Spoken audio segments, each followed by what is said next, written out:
Hey, welcome back! Okay, so I left off on the line, suffer for his sanity. Yeah, Loki suffered for his sanity.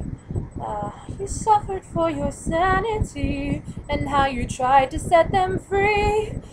That, to me, is more Avengers, because the last part was more about Thor. This part is more about the Avengers, because, my personal headcanon is that Loki didn't precisely know what he was doing during the Avengers. I don't want to say brainwashed, but something similar.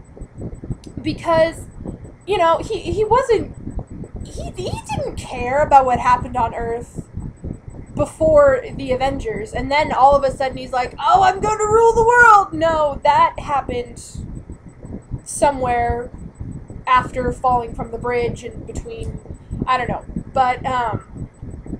but the things he's saying, you know, you were made to be ruled. In the end, you will always kneel. Things like that. You know, you crave subjugation. That's not precisely him. He's projecting. He honestly believes what he's saying, but it's not his thought. I did not read the comics as a child. I was not a comic book person. So I don't know how to pronounce his name. Please don't crucify me if I say it wrong, but Thanos? I don't know how to say his name. But I think he sort of put that idea in Loki's head. That's my headcanon anyway. How you tried to set them free, they would not listen, they did not know how. Perhaps they'll listen now. They did not know how. They weren't, nobody really paid attention to what Loki was trying to say. Granted, he wasn't saying it very well. He could have gone about that a lot better, but they still weren't listening. But, hey, he's got the scepter. Perhaps they'll listen now. Anyway, moving on. Then you've got the next verse. Starry, starry night, flaming flowers that brightly blaze, swirling clouds in violet haze, reflect in Vincent's eyes of china blue, colors changing hue, morning fields of amber grain, weathered faces lined in pain are soothed beneath the artist's loving hand.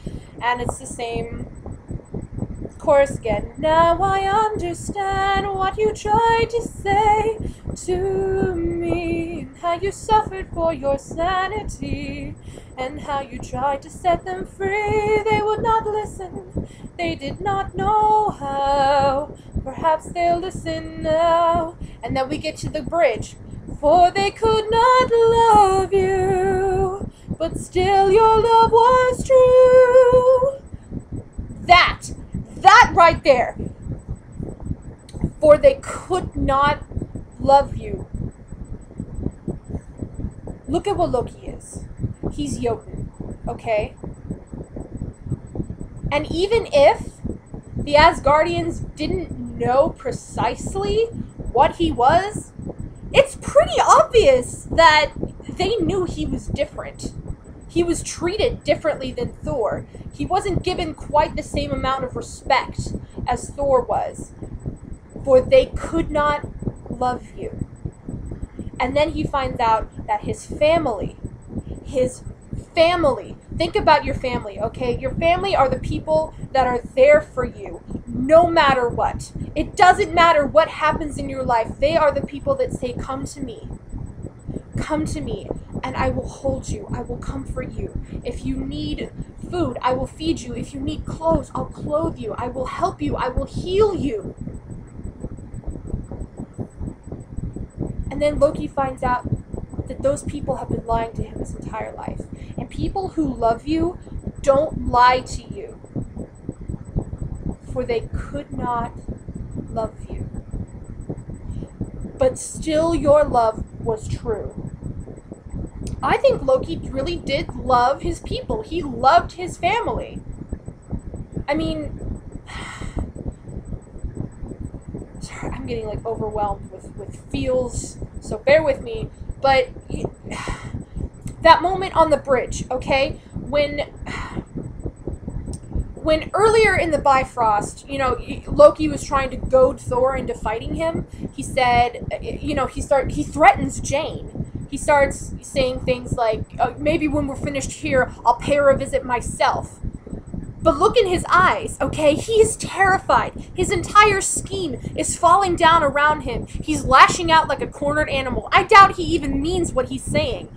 And then, when they're out on the bridge and Thor starts busting it apart, what does Loki say? If you destroy the bridge, you'll never see her again. That, to me, is the last moment when Loki still cares about Thor's happiness. When Loki still loved his brother. His brother. Not Thor, okay? Not this big, like, idol that everybody has put him on a pedestal to be. No, he loves his brother. This person that he's grown up with, that he's played with, that he's fought with. That is the last moment when he loves his brother. And when they're dangling off the bridge, like I said earlier, and Odin says, "No, Loki." That is the last moment that Loki loves his father. And then you see that love drain out of his face and he just lets go. And maybe even he loved his people. You know, as a future king should. I mean, his intentions were in the right place. I mean, he said, you know, protect the kingdom from Thor's idiotic rule for a little while longer. I mean, again, he wasn't going about it the right way, but he still kind of had the kingdom's intentions at heart. Because let's face it, Thor was a douche. He was being selfish, he was vain, he was arrogant, he was everything that Loki was saying he was. For they could not love you, but still your love was true. And when no hope was left inside on that starry, starry night, you took your life as lovers often do. Think about that. When no hope was left inside on that starry, starry night. No hope? Have you seen Loki's face when he's dangling off that bridge? There's no hope in his eyes. There's no shred of anything good left after Odin says, "No, Loki." There is nothing left for him to live for. Nothing. No hope, no love, no hope of redemption, nothing. You took your life, as lovers often do, on that starry, starry night. And of course, he's dangling out in the middle of a galaxy. There's gonna be stars. You took your life.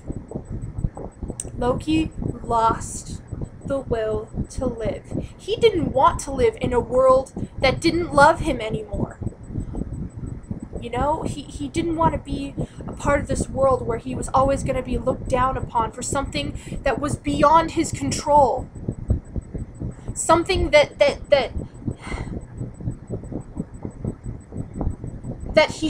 he wasn't to blame for. Something that wasn't his fault. But he'll always be looked down upon for it.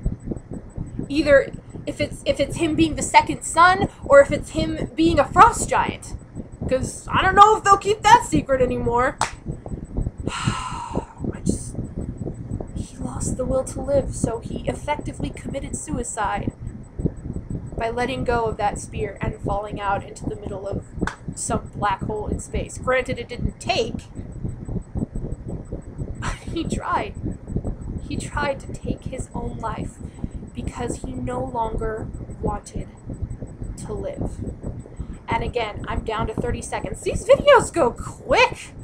Jeez.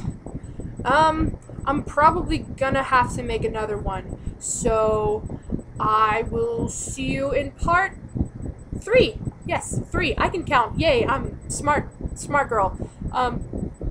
Excuse me. So, whoever's watching this, I don't know who would be watching this. Sarah, maybe. I don't know. But I will see you next video.